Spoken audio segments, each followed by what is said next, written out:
everyone in the world of the place where we live. This is Hack the Dino. I'm Ben Rosenthal and that's Dan McGuinness. Dan McGuinness. We're here at AVCON recording live. You're not watching this live because this is how time works. Anyway, this is episode 48. We've done 48 of these things. 48. None And at AVCON though. What a way to celebrate our 48th episode than doing a really simple and not at all involved live show. It's so complicated. It's ridiculous. All right, through the day, we're going to have lots of guests. We are. We've got a couple of guests lined up. I think we've got King Kaiju. Would you look at the camera and the people? We've got Ruby Plays coming by, hopefully. King Kaiju will be here. A couple of the guys from Retrospect. Maybe we can grab some indie game developers to come and talk about their games. But first, we're going to go into a little bit of news and stuff. You're just like a magpie. You see something shiny, you just want to go peck it. There's something shiny. All right, first of all, we should talk about what we've been playing. What have I been playing? What have you been playing, Dan? I have been playing two things. I've been playing Octopath Traveller. Right, good. And I've been playing Sonic Mania Deluxe, whatever that edition is, the shiny one that came out. All right, talk a bit about Sonic, because I want to talk about Octopath Traveller as well. Sonic. Sonic is, so it's basically all the old Sonic games mashed together kind of thing. So you'll be like playing a level from Sonic 2. Right. And then you'll fall down a hole and you'll be in like Dr. Robotnik's mean bean machine suddenly. Basically, Puyo Puyo. Yeah, you'll do one level of that, you'll get shot out of that. Once you beat Dr. Robotnik, you go do some other stuff. And they've just mushed all the games together. And they've done it in a really good way. Feels crisp. They've got two new characters. I don't know what their names are. There's like a yellow man and another coloured thing. I think that's their names. Yellow man and the coloured thing. Coming at you. And yeah, I've been playing that. And it's just like, it feels legit. That's like the thing I've noticed. It's legitimately a thing that exists. You heard it here first on Hack the Dino. No, it feels legit. Old school playing. Yeah, it feels like awesome. Legitimately, you can feel it in your hands. Yeah. So I've been doing that. Feeling things in your hands. Yeah. And Octopath Traveller. Yeah, so Octopath Traveller, this was a demo that first came out when the Switch was launched, which was awesome. Then they brought out another 3-hour demo for free, which had a 3-hour limit on, and then you could transfer that progress over to the game. Now, the game was launched last week. I purchased it, so did you, Dan. That's where the camera is. And it is absolutely fantastic. I'm a huge Chrono Trigger fan. It's made on the Unreal Engine. Yeah. It's 16-bit pixels, but the backgrounds and the shading and the light is all done with 3D engine. I'm not a fan of the English voice acting. It's a little bit hammy, but then it's great. In a way, I kind of really love that as well. It's like, oh, I am Cyrus. I'm here to fight. That's one thing. So clearly you got into Cyrus pretty quickly? No, I use Aldrich, the warrior. So the premise of the game is there's 8 characters. You get to choose one, and that determines where you start on the map. Yep. So basically, if you choose a character, and so everyone's game, depending on who they choose, is kind of a different vibe. So one player might start at the other end of the map, where another player, if they choose a character that starts down there, that will be the end of their game kind of thing. So it's got, and then from there you spread out, picking up characters, and then once you meet a new character, you basically go back in time, and then play their story up until the point where you meet your character. Yeah. Very cool idea. Very cool. Yeah, great idea. What I like is the balance of stories as well. So you got Aldrich, I think that's how you pronounce his name, who's a warrior who was betrayed by one of his warrior brethren, and the king was killed. I didn't know that. I haven't done that. Oh, spoiler. Then you've got Cyrus, who lost a book. And then you've got Primrose, who's... And got accused. Yeah, and then you've got Primrose, whose father was murdered and is a prostitute. I haven't done that one either. Trying to find them, but like... The differences between storylines is, yeah, I've lost a book. Oh, my father was murdered, and I'm pretending to be a prostitute. Who did you start as? Aldrich, the warrior. I started as Ophelia. Ophelia, the lady. What lady? She's just a lady who uses white magic and can heal people. Does she jump into a stream? No, she's like brought up by, so she's friends with the princess kind of thing. She's friends with Hamlet? No, she's like the adopted kid into a royal family who never felt she was good enough, but they love her, but she never knew that kind of. But I thought she went insane. No. Ah. Nah, none of them. None of them? Nah, wrong character. Put your hand up if you've never read Hamlet by William Shakespeare. I did a project on it. Thank you, Nick. Nick off to the side there.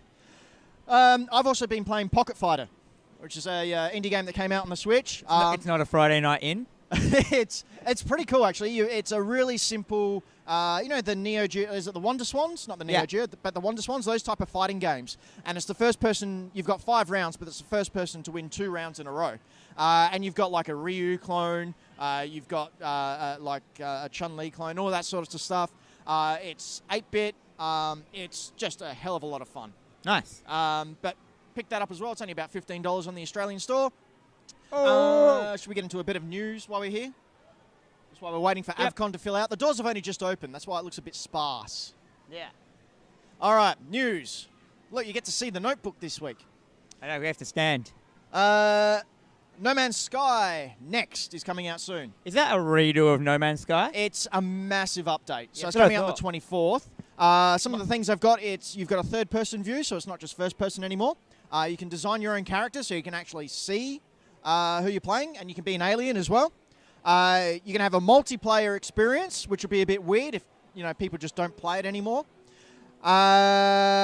New environments, and the best thing is that a lot of people returned the game after they purchased it because it was such a colossal failure. You can get it really, really cheap secondhand and basically brand new at any good EB-type game store.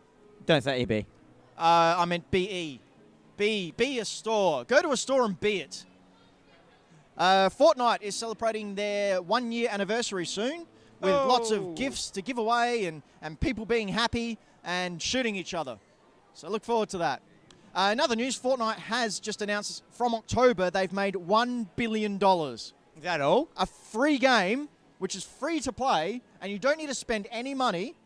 And if you do want to spend money, it's not to help you win, it's just to help you get different looks for your characters, has made $1 billion. Well, games make that much if they're successful, don't they? But then you look at Hearthstone's free. I'm sure that would have made that much money. Absolutely, and then you look at other things like, I don't know, EA's Battlefront 2, maybe? Shadow of Mordor? That sort of thing? Dan's just distracted. I don't even know why I'm talking. Dan's, look, pretty lights. Well, I haven't got anything to say anyway. The last Hollow Knight DLC is going to be revealed, sent out, whatever that word is that I'm thinking of. It'll be that very, very soon. Adelaide's own Team Cherry, who we're still hoping will come on the show sometime. Again? Please. Again. Episode 14 or something they were on last time. We're hoping they're going to be back when they're finished doing all their very important work and not being #1 on the Nintendo eShop store, because that game's amazing. Like the Nintendo eShop there. Hey, we're right across from Nintendo today. I am freaking out. It's pretty good. You got some posters. And last little bit of news, Microsoft has announced they did announce that at Gamescom they were going to be showing off some new hardware. Ooh. And we also know that Xbox working on the Scarlet, the next-gen console. So a lot of people are getting very excited that we might get a little hint, a little sneak peek at Scarlet. And then about half an hour later, Microsoft went, "Oh no, we just meant new bundles and new games. We didn't mean that. Sorry guys. But we lied. We're sorry. We caused hype." Anyway, that's probably about it for our intro and news section. We're going to go for a little walk around now, maybe get some guests to come over, say hi, talk about some words. Dan can go back to concentrating on his business, and we'll see you shortly. Start wipe. Hello, everyone. You're still listening/watching, so your eyes and ears are working correctly. Congratulations, I'm a doctor. No, I'm actually Ben. That's Dan over here, and we are with Tyson from Toybox Games. Hey, everyone.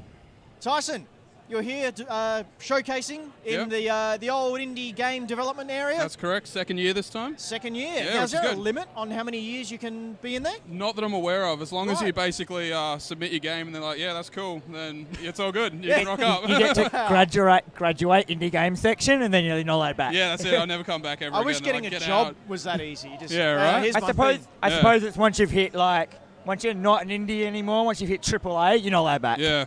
Well, yeah. What's your position? What do you have to do with Fireborn? I'm creative director along with co-owner of Toybox Games. Awesome. So my position basically involves general overview of the game in general.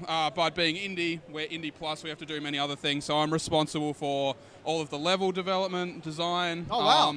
Along with my producer Yasin, who also does some design as well. So we're responsible for all of that. Awesome. You play a lot of Mario Maker then? No, actually, I don't. I did go through like Minecraft for a while, but my throwback would have to be to like Halo 3's Forge. Oh, That's right. when I really fell Dude, in I love was with like all over level that. design and stuff. It was I the used best. to just yeah. build castles of forklifts and stuff, and then make everyone start at the edge of the map and you had to run in and get the one gun in the middle. Yeah, it was incredible. Did you say you built castles of forklifts? Yeah, just put all forklifts on top of each As other. in forklift. Yeah, like proper forklifts, yeah. Because you could make Halo levels, you had all the elements, you could do whatever you want. It was pretty amazing. For amazing. fork's sake. Oh! Thank you. Yeah. Thank you. So tell us a little bit about Fireborn. Fireborn. Primordials Fireborn, the full title. Third-person action-adventure game. Heavily story-driven. For anyone out there who's a fan of like Spyro or Legend of Zelda, Banjo-Kazooie, that kind of stuff, right? All those games that no one likes. Yeah, no one likes, no. And so kind of a throwback to that, but bring it into the modern era with almost a little bit of a mature story. Ooh. Yeah. Oh, right. So they do taxes and No, have special... not that kind. The fun kind of mature. Not like in Shenmue where you just drive a forklift around. Yeah, none of that. Yeah. But yeah, so you play as Ash, who is our primary protagonist. Mm-hmm. He is an anthropomorphic phoenix, and he wakes. Whoa. Slow down, Tiger. Yeah. An anthropomorphic phoenix. An anthropomorphic as in the phoenix. Firebird. Yes, a Firebird. Yeah. So he's a man Firebird. Correct. I'm getting it. Damn. Yeah. So Ash wakes up with no memory of who he is. Except that he's an anthropomorphic phoenix. No, he doesn't even know that. The first time he sort of... Why am I on fire? Yeah, the first time... yeah, so at the start of the game, he kind of gets captured and then accidentally burns the prison cell to the ground. Nice. Yeah, so that's kind of our precursor into the whole fact that there's a lot of fire in this game, hence the title Fireborn, right? That makes sense now. Yeah, All comes together. Yeah, and shit kind of just hits the fan after that, so... Oh. Yeah. Now, you dealing with the Unreal Engine. We are dealing with the Unreal Engine. What is that like, considering a lot of high-end games are using that bad boy? I love it. So I started with UDK almost 6 years ago, so that was like UE3 at the time, so we're at UE4 now. I don't know, engine preference is just engine preference. Our team prefer Unreal. So just because you've used it a lot and stuff like that? We use it a lot. We kind of like we've got a very art-heavy team, so it helps us a lot with the fact that like the post-processing effects that they've got in Unreal and stuff like that are just ridiculous, right? And so it just makes it very easy for us to make very high visual fidelity sort of scenes and environments. I mean, if you've played the game, you've seen that we're kind of aiming for a really pretty game, right? Yep. So Candy. Yeah, that's right. Visual candy sort of thing. And Unreal makes that very, very easy. Yeah, right. Especially here in Australia, we're kind of a minority in terms of developers. I think it's fair to say that Unity's probably got the market share, especially here. So we're from Melbourne originally, so especially in Melbourne. But Unreal's, it's getting its foothold, and especially since you've got like developers like us at Toybox, and then next to us was the crew behind Brief Battles. Okay, so they're doing Unreal as well, and it's really cool to see like a bunch of like indie teams that are adopting this miraculous AAA engine and like just pumping out some really, really impressive. Well, I mean, projects. Octopath Traveller uses it, right? Yeah, that game is amazing. Exactly right. Yeah, it's crazy. It's just it's awesome. Does your game have RPG elements? Kind of, but they're not like experience and levels and stuff like that. It's more weapons. So Ash grows as a character as you progress through the world, right? So as he sort of accesses memories from his past life, you unlock game mechanics that allow you to do more stuff, and you get stronger that way. Nice. I don't want to talk too much about the story and how that stuff goes. Don't give it away. Spoil it all now. Absolutely just not. get it all out in the moment. I mean, we'll just pass it on to our dozens of listeners. Yeah. What is Brayden? So, is it released at the moment, or is it still behind closed doors? No, so we're pre-alpha. To be honest, even though we're kind of keeping the story under wraps, we've been pretty like free-spirited with what we've been giving away and showing people, especially on like social media. We don't have the liberty of being a big AAA company with millions of dollars to hide everything and then be like, you're all gonna like your heads are gonna explode when we release it, right? You need to get people hyped about it. Exactly right. So that's what we're doing. So one of our first major bosses is a primordial. So primordials are these creatures that you seek out throughout the world, and that's like a giant 60-foot stone gorilla. So. Yeah, awesome. Anthropomorphic Phoenix fighting a stone gorilla. If that hasn't got you sold, I don't know what will. It's wrong with you? A thing of beauty, for sure. Why do you even play games? Yeah. Now, what's the difference between alpha, pre-alpha, beta. We've spoken to other devs today, and I've gotten the term wrong every single time. Yeah, cool. So basically, you've got the concept stage, right? Right. This is a personal take. You'll get different responses from every developer, right? Oh, good. But roughly, you've got your concept stage, which is where you're conceptualizing stuff, but you haven't really built anything, right? Okay. Pre-alpha, which is where we're at now, which is you're basically building the game, but you don't really have it so that you can start at the game and then finish the game. Right. So you've got chunks here and there. So we've got like maybe half our levels completed and stuff like that, and then other ones that are so bare bones you can barely even walk through it, right? You walk and you fall. Yeah. Then you've got alpha. Alpha, generally, at least for us, we'll do a lot of in-house testing where the game's pretty much complete, minus a lot of bugs and maybe a few features that we want to add. Yep. Then you go to beta. That's when you generally introduce the public a hell of a lot more. Right. Get it out there for people to play test, because you know, you could spend 1,000 hours playing your own game, and the first day it goes out, someone will find a bug that you never expected to be there, sort of thing. And you'll be in that boxing game. Yeah, that's exactly right. So that's beta, and then when a project goes gold, that basically means that it's on the disc or it's digitally ready and it can go out there and it's ready to go. Ready to go out and put on the disc, and then a day one download patch that takes 4 hours to download. Yeah, you should just bring it out first step and then just download. And then, it's broken, we'll bring it out later. Yeah. So when can we look forward to playing this a little bit more if we're not in AVCON? So the next time we'll be showcasing it publicly will be at PAX Australia. Oh, nice. Yeah, so we'll be there in a couple of months, where we will be showcasing the gorilla boss fight as well. Awesome. So, yeah. I wish I could be there, but I'll be in Japan that time. Dan, maybe you can that go sounds over. pretty good, though, to be fair. Me and Brayden is going to have to do it. Yeah. But Awesome. And where are you working towards the release? Have you got an idea for a release date? Or Look, it's honestly, it's a when it's finished sort of deal. Being an indie team and limited on funds, we can kind of only really invest personal time. So we're not even like full time or anything like that. So look, if I was going to give you a soft launch within the next 2 years, if we're successful with like Kickstarter in like a year when we want to do it then, and that bumps up the rate, then I could say in like a year and a bit. But I don't want to give any hard fast, because one of the things that always upsets me is people give a date and then they realise, break it, we've got so much to do, let's push it back, and then people get upset. So if I'm just like, look, when it's released, you'll be the first to hear about it, sort of thing. Yeah, kind of like Have you got a preferred platform you'd like to bring it out on?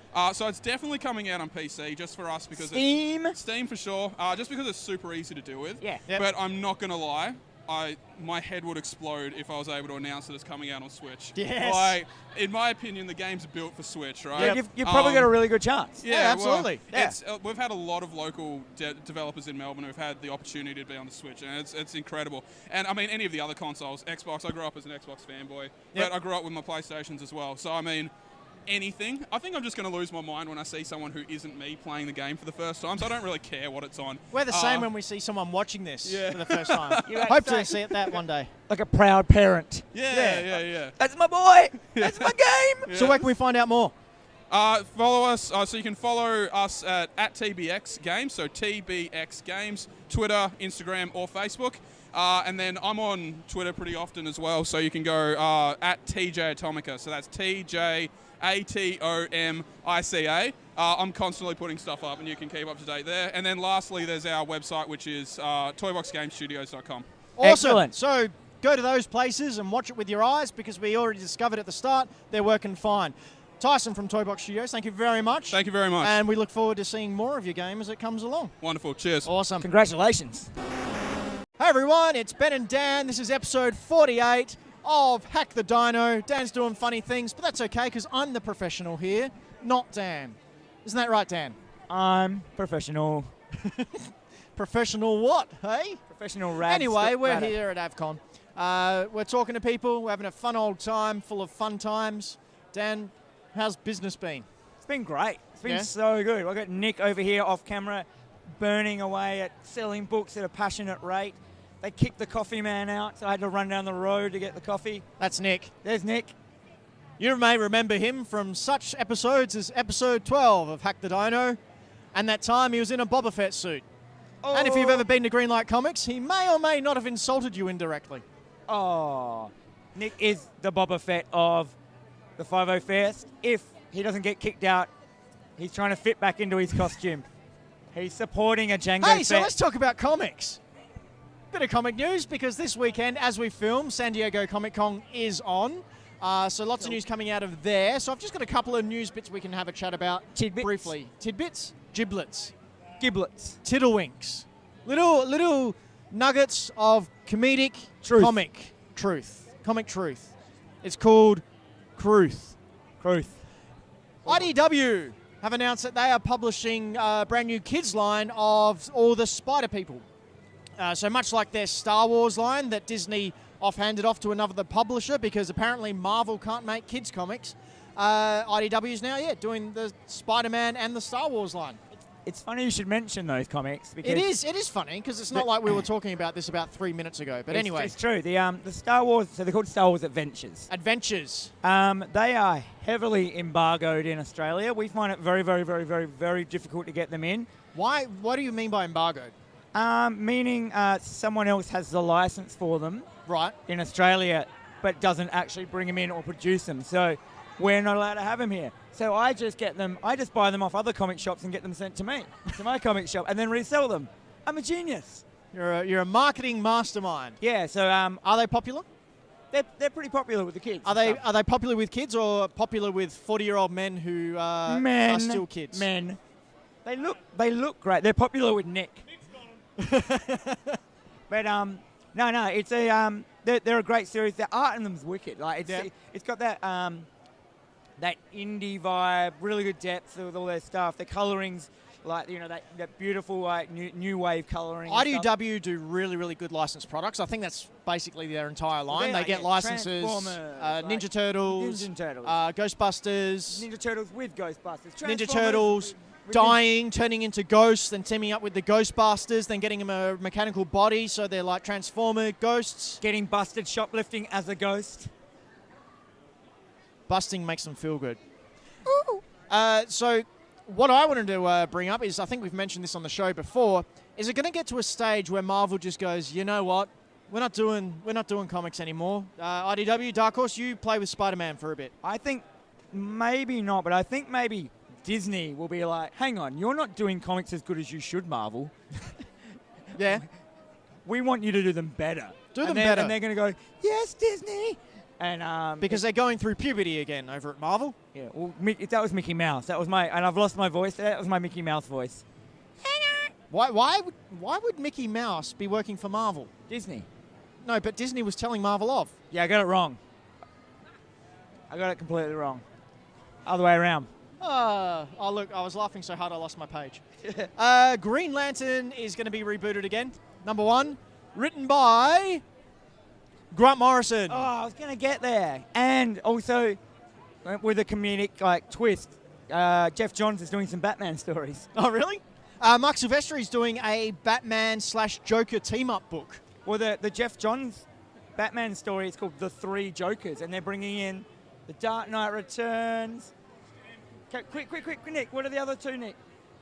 3 versions of the Joker versus Batman. Well, aren't there 3 Jokers in continuity anyway? Yeah, so as in the continuity of the 3 Joker, what are they called? Origin stories are in the one universe. Yeah, right. Oh. And I think Kelly Sue DeConnick is taking on redoing the origins of Green Lantern. Oh, really? Which is pretty good because she's an awesome writer. I didn't know that. That's wicked. That was announced in San Diego as well.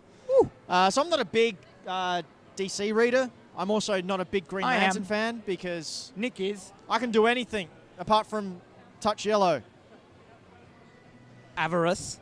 Speaking of DC, DC Universe streaming service is coming up at you.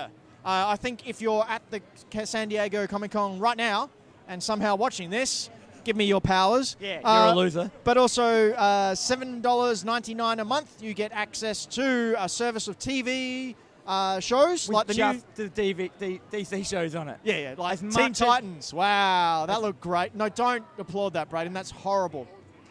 No, Teen Titans Go. Teen Titans Go is brilliant and possibly one of the best shows ever. Not with the Robin that doesn't like Batman. No.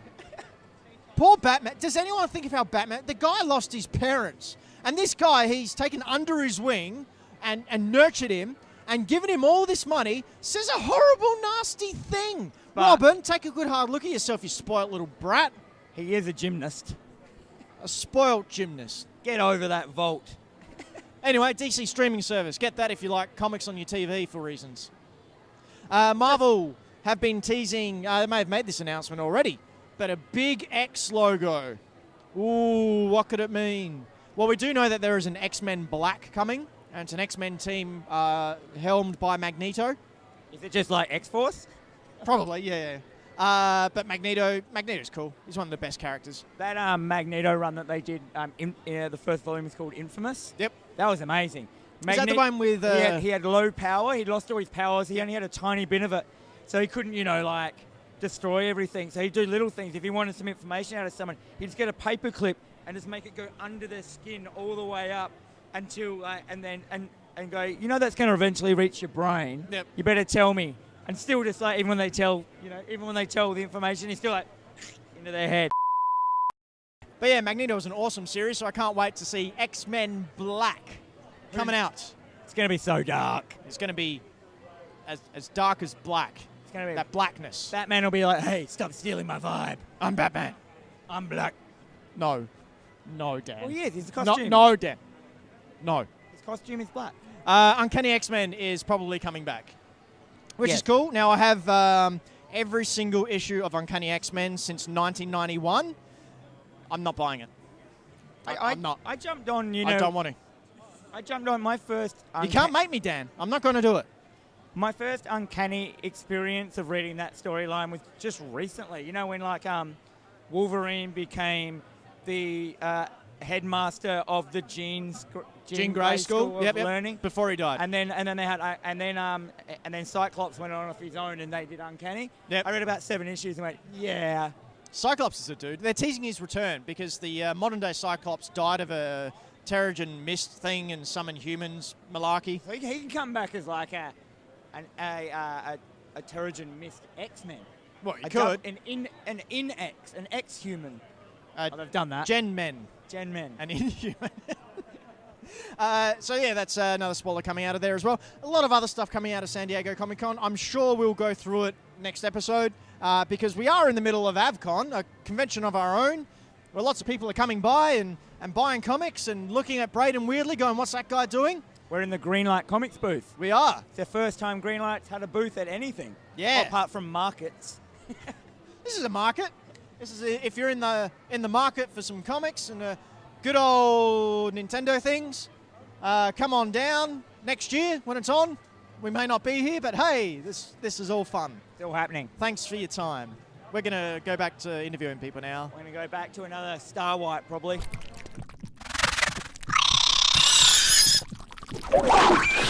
Hey everyone, we're still here at AVCON, having the best time ever. You should really be here because it's heaps of fun and not really...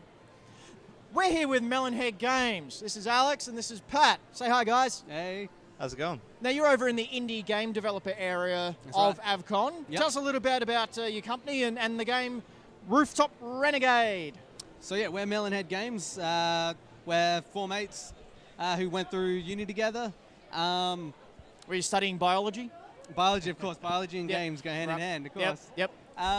No, we did game art, and then we did our Bachelor of Creative Arts, I guess. And Digital media. Digital media, that's it.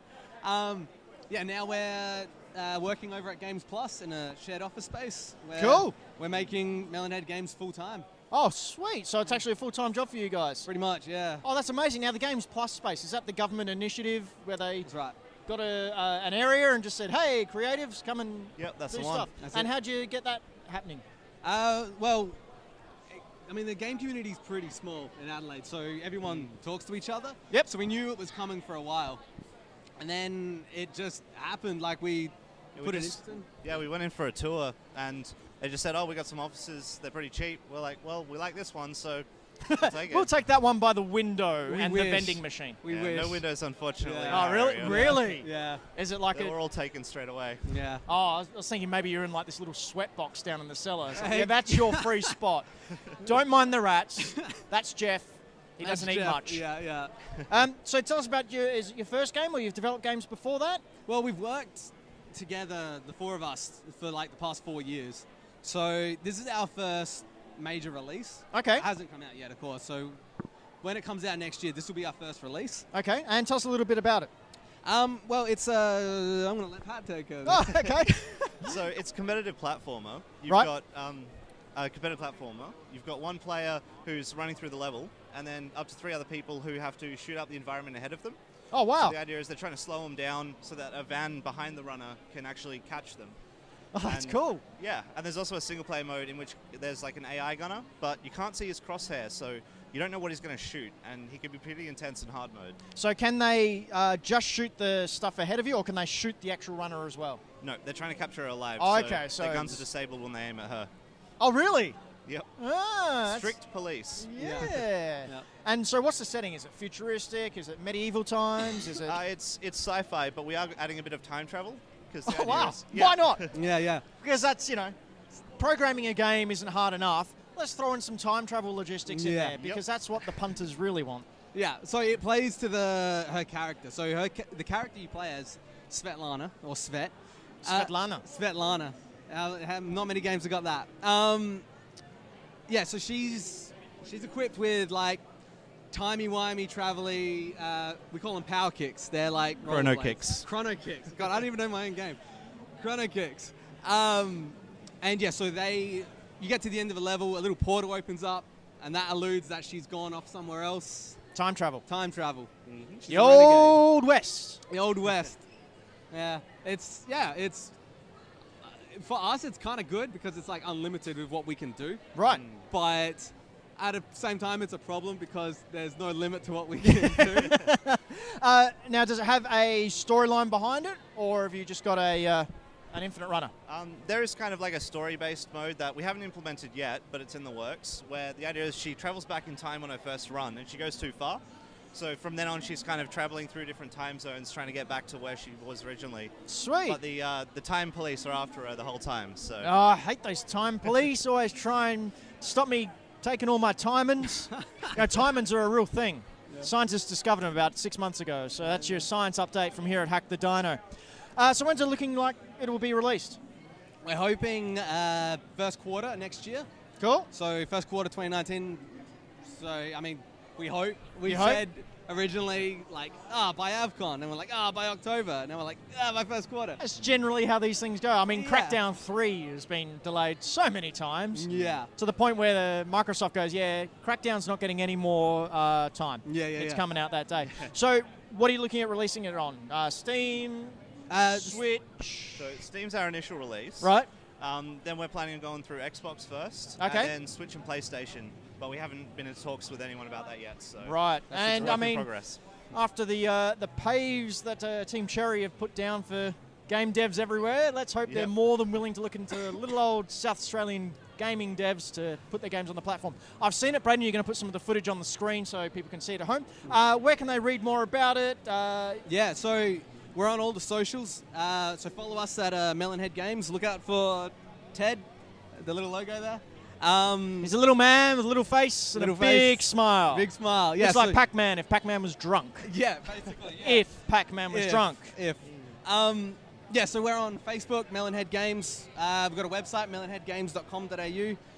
Instagram, Twitter, just follow us on any of those. We're going to set up a mailing list soon. So we'll have constant updates on how the game's going and when you can expect it to be released. And just want to get in touch.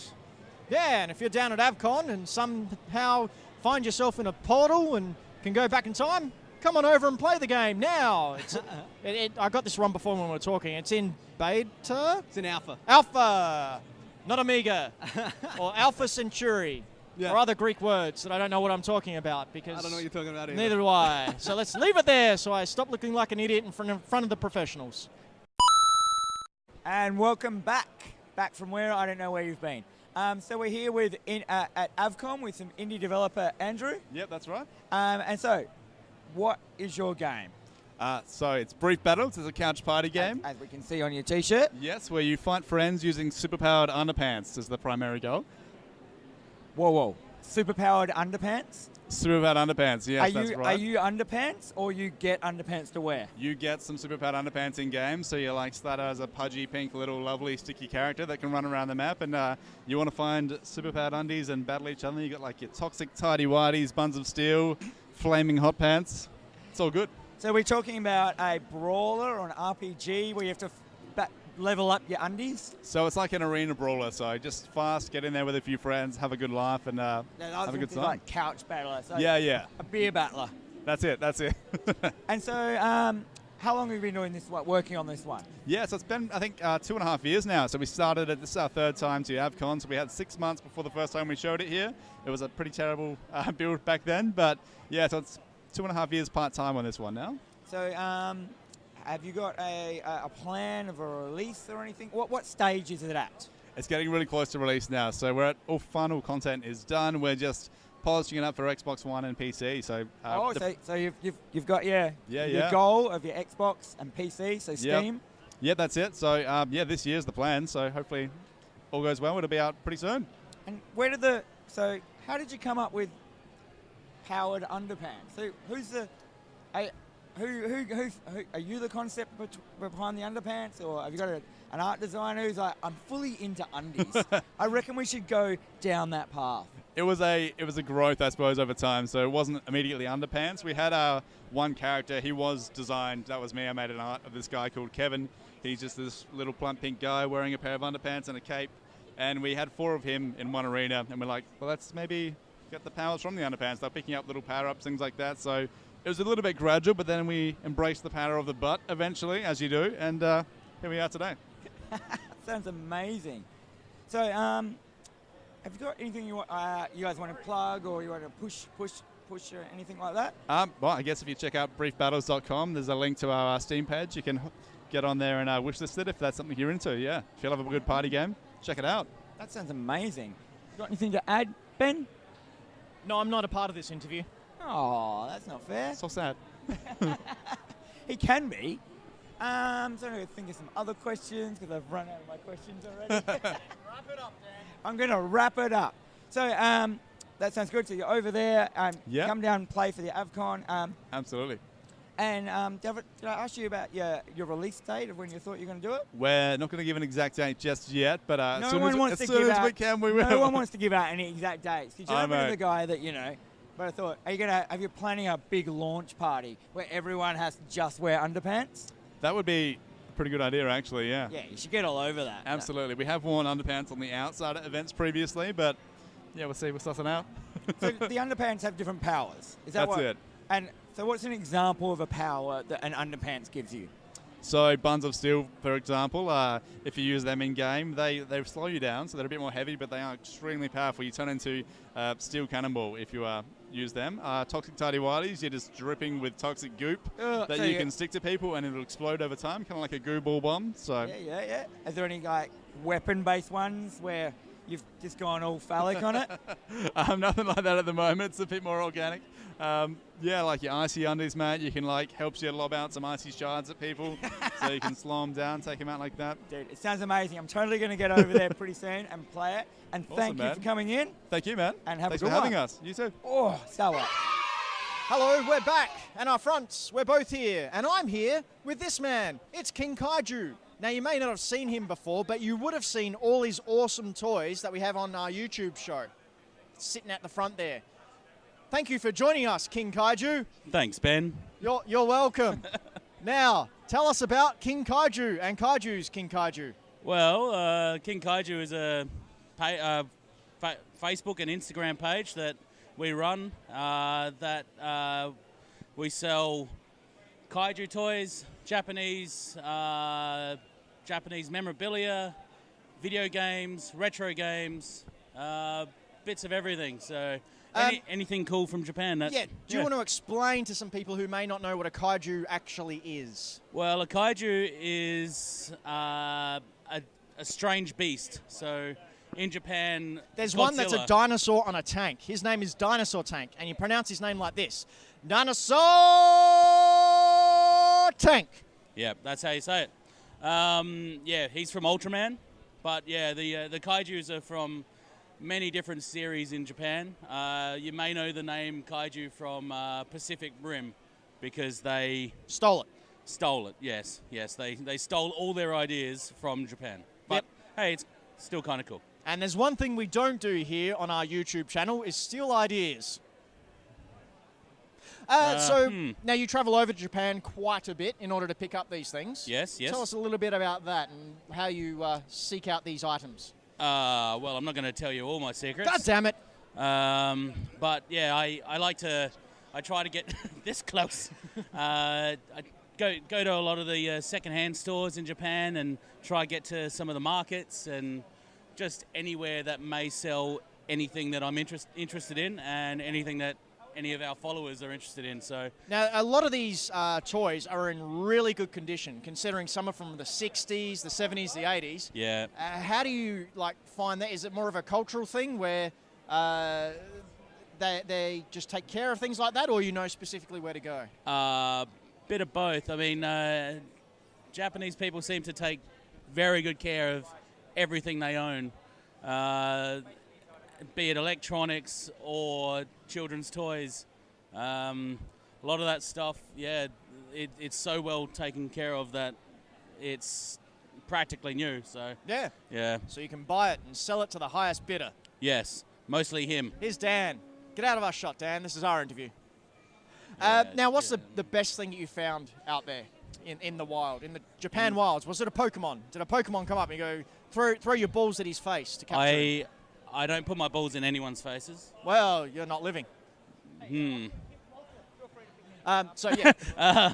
So, probably I at a second-hand shop in a bargain bin, I found, this was for my own collection, it was the very first Nintendo game console. It's a yellow the Pong machine? Pong style machine, yes. That was in a bargain bin. It was in a bargain bin, and I think it was maybe 500 yen, so maybe $6-7.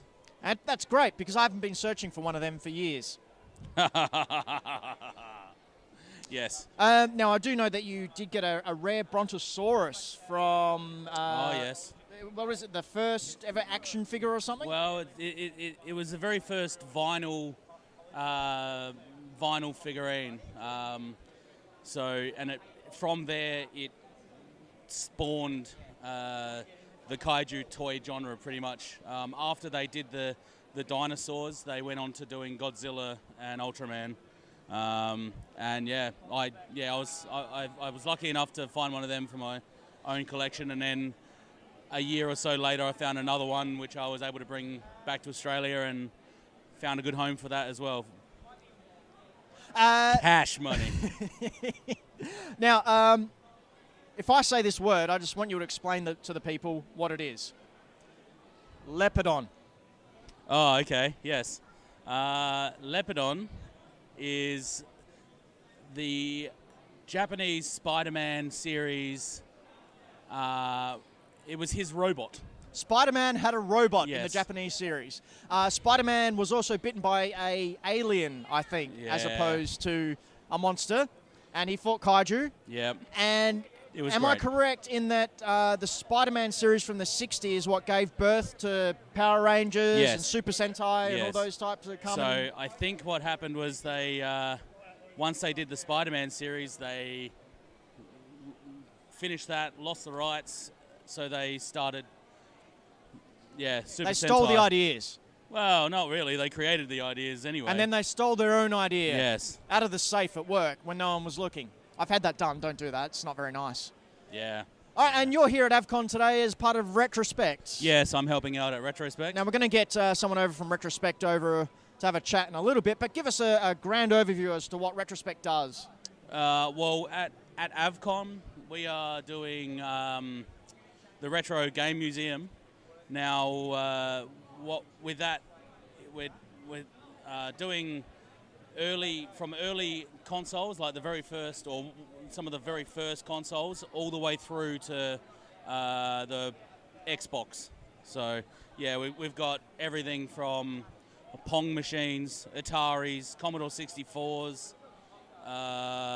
Then we've got Some of those old Japanese consoles. I think I saw a Famicom over there. There's a Famicom, a twin Famicom, which takes the Famicom disk system, which is like a floppy disk. Sorry, we're on YouTube. People don't know what a floppy disk is. It's a cassette that you used to put into a machine They before don't know you what could cassettes are. All right, it's a piece of plastic that records data.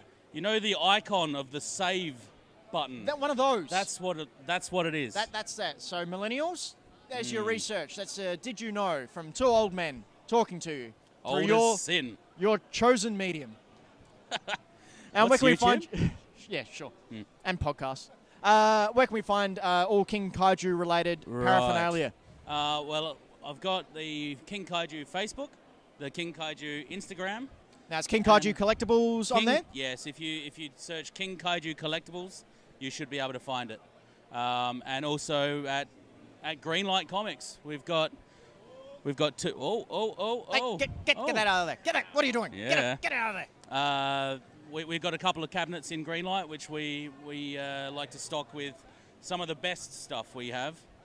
Yeah, that's right, Nick. The best stuff. And we also tend to put more of the PAL Australian versions in Greenlight as well because, People don't understand that specific regions have specific games they can play in their specific consoles with specific power. Yeah. And things go boom. Yeah. Ladies and gentlemen, this White has been smoke. King Kaiju. Catch him at Greenlight Comics. Catch him also on each and every episode where we steal all of his cool stuff that he spends a lot of time over in Japan finding and we utilize for our own benefit. Once again, with the stealing. We don't steal here at Hack the Dino. We're completely original. Mm-hmm. Hey everyone, we're still here at AVCON and I'm really enjoying it. It's not soul-crushing or draining at all. I love AVCON. Anyway, I'm here with Will Brennan, who's been on the show before. He is one of the head honchos of Retrospect, Adelaide's own retro gaming community. Will, welcome to our live mess that is Hack the Dino. Thank you very much, Ben. It's lovely to be here. We're being earnest. Yes. You can hear it in our voices and seeing it in our pale faces.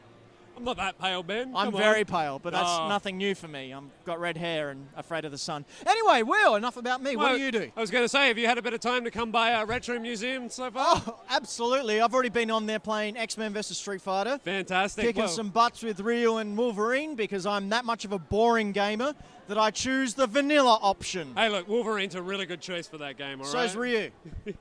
Always Ryu. But guys, just to cut you off, it's Ryu's birthday today, everyone. That's right. The 20th or 21st of July, 1964, that fictional man was born, we think. I don't know. No one knows who his parents are. But happy birthday, Ryu. I know you're watching. Who played Ryu in that Jean-Claude movie again? Some guy. Oh, okay. Anyway, what do you do? What do I do? Well, I'm one of the few guys that runs the retro gaming area. We're down here at AVCON to show off all of our cool kit. We've got a beautiful museum over there, and we've got wonderful consoles on display. We've got all your favorites, your SNES, your Mega Drives, your Master Systems. We also got some really new, interesting, obscure stuff like the new one, or the was it the Philips CDI? Yeah, the Philips CDI. Wow. If you guys ever heard of the My Boy meme from Zelda, then you'll certainly get what that console is. Do you have the Wonder Gamelon over there? I believe we do, yeah. You have the Wonder Gamelon over there? I think we do, yeah. I'm trapped. I can't move. But yeah, so normally we're a retro video gaming association. We're all about the education of retro games and making sure that people still get to play them and enjoy them. Do they? Do they enjoy them? Yeah, dude. Look, we got a down low on the skinny last year from AVCON, and we were the second most popular area here. You got the down low on the skinny? What jive talking? Down low on the skinny. Yeah. Okay. Just say extra quiet, mate. But that being said, we were considered one of the most popular video gaming areas. Rightly so, because the machines you've got over there are absolutely amazing. We've already mentioned the arcade games. King Kaiju was here before talking about it. Can you fill us in a bit more about the difference between some of the Japanese games and why they're important and the stuff we got over here? So, I mean, a lot of us have got that nostalgia vibe from the SNES and the Mega Drive and such. But what we haven't seen are the things like the Super Famicom, which is the SNES over in Japan, and some of the really great games that they had over there. We have one of the best consoles from Japan, the PC Engine, which has got some really good classics like the Wonder Boy series, both the RPG and the arcade versions. Bomberman. Bomberman, 5-player Bomberman's fantastic. And the best Street Fighter 2 port on any console. Seriously. And what I love about the PC Engine is that the game cartridges are like this big, and they're actual, almost like trading cards. They're so thin. Yeah. And yet the games are in such high quality. And I think over in Japan, they even use them as trading cards. Really? Yeah, so Wow. you bought some and you traded them with your friends. That's fantastic. If not, I'm making that up. Who's going to say otherwise? I lived in Japan, I know. The PC Engine was also like one of the most advanced consoles for its time. So seriously, you got to come and take a look at it if you ever get a chance. Now, you've also got over there a Famicom. Yes, yeah, we do, which is the NES system for any power lovers. So what was the, why is the Famicom looking so different to the Nintendo Entertainment System, which is what we got over here? Well, from what I understand, they had to make it look and feel like a VCR in the States. Ah, Whereas of in course. Japan, they didn't really care. They just wanted something to play games on. Much like the Super Nintendo in Japan, and here looks sleek and really well designed. Yep. And then in the United Yep. States, it looked like a piece of vomit. Purple vomit. Have a look. Oh, look, it's not that bad. It's got some pretty pictures on it. There are some big buttons you can press. It looks like a tissue box yeah, with well, purple. Ours looks like a little ovoid of something. Yeah, and that's sweet. It is pretty sweet, and the colours are amazing too. Now you've got some competitions Yeah, coming we up do. throughout the day. So we got some Tony Hawk High Score competitions. We got a fighting comp coming up in about 20 minutes. Yeah, that we've signed up for. Yeah. Braden and I went and signed up. We're going Oh, to kick fantastic. some digital butt Oh, no. on Ryu's birthday. Well, I've Good had- old Ryu. Throw my hat into the ring. I have a bad feeling you're going to clean me up there. I've got a bad feeling I'm going to get cleaned up because I suck at video games. I love them, but I'm horrible at them. Well, tomorrow we've also got to catch the biggest bass. So if you've got any How are you going to get all those guitars? They don't really run away either. They're just sort of lying on the ground. Just don't step on them. Very generous with that laugh, Will. Thank you. Braden's shaking his head. You should be used to this by now, Braden. I can't. That's such a bad joke. That is such a bad joke. It's okay. I'm a father, everyone. I've got my license. We've also got a speed run for Super Mario. So if Yes. you are really good at the original levels of Super Mario, come and give that a crack. I'll give that a crack. Excellent. Excellent. Well, All right, we've got a panel later on that I'm going to Yeah, be we on do. as well, talking Fantastic. about the good old NES, the Gen 3. So if you've got a time machine and can travel back to Ryu's birthday, come on down and see us at 4 o'clock. Thank you very much, Will, from Retrospect. Where can we... yes, so Retrospect. If you don't come and see us at AVCON on the weekend, you can see us at www.retrospect.com.au. And at other conventions And around at Australia. other conventions. We'll be in Canberra very soon. And if you're out there, we'll see you very soon. Awesome. Thank you. Thanks for having me. Will. Bye. Bye. Hello, Dan McGuinness here at AVCON Live. We're not live, and I'm losing my voice. Today I have Mr. Paul Brisk with Hi. me. Paul, what do you do? I tattoo people for money. So you are the owner of... I own Infinite Worlds Tattoo and Design, tattoo studio in Adelaide, just on Main North Road in Prospect. And you kind of... your tattoo store is a bit different to normal tattoo stores. Yep. In the fact it's very deeply focused into nerd culture. Yep. So you do a lot of video game tattoos, Pokemon tattoos and stuff like that. That's your main bread. Yep. We're the nerdiest studio in South Australia, if not Australia. I don't know. Maybe a couple of places. Yeah, but- yeah. So you have a booth here today at AVCON. Yep. And you're doing live tattooing. Yes. And I never thought they'd ever let that, but apparently they are. And today I went over there before and I saw you doing a bit of a, what was it? Was it the... Doing Link versus Bowser. That's it. Smash Brothers tattoo. Yeah, and that was on a gentleman, which he came over before, actually. It was amazing. It was like down his calf. Is that Yeah. calf? It's got it on the side of his leg. Yeah. So, and they were all pre-booked, those guys? Yeah, so everyone's pre-booked this weekend. Depending on how successful this weekend is, maybe next year, come along. We'll have probably 2 booths. Might be Ooh, doing some 2 stuff. chairs? Yeah, 2 chairs. And is it just you there? It's just me tattooing at the moment. Tomorrow, on Sunday, Casey and I will have half a day each. Nice, So, nice. yeah. So you're completely booked out for the weekend. Completely booked. So no one has to come down and get their tattoos No. yet, but they can book at your store. Exactly. You can make a booking. We've got 2 things on offer. If you like our Facebook or Instagram page, you'll get a free little temporary tattoo. So maybe you should get one. I didn't even know that. Yeah, go grab Temporary one. and then I can just get it tattooed on permanently. Yeah, if you wanted later on, yeah. Can I just? I'm going to have to shave a bit to get into the spot I want. Yeah. And then I'm going to have to get some more gloves. Yeah. You'll have to wear a couple of them because it might melt. Yeah. And if you book a consult while at AVCON weekend, you'll get 10% off your first session for that tattoo. So, which is pretty sweet. Yes. Need air horns. Yeah, that'd be rad. Yeah. I want those like live buttons so we can just make gifts come up. Yeah, that'd be sweet. Well, thank you for dropping in and having a little chat with us this weekend. And I'm going to come over and maybe I'll get a butt tattoo. Yeah. Or get a temporary tattoo and Braden can put it on your butt. Oh, yeah. Star Wipe out. Well, that's about it for 2018 AVCON and Hack the Dino. This has been episode 48. We've got episode 50 coming up soon. I know, it's going to be the best. Is it? Do we have plans? No. Episode 48. Soon is 50. That's 2, which is a fortnight.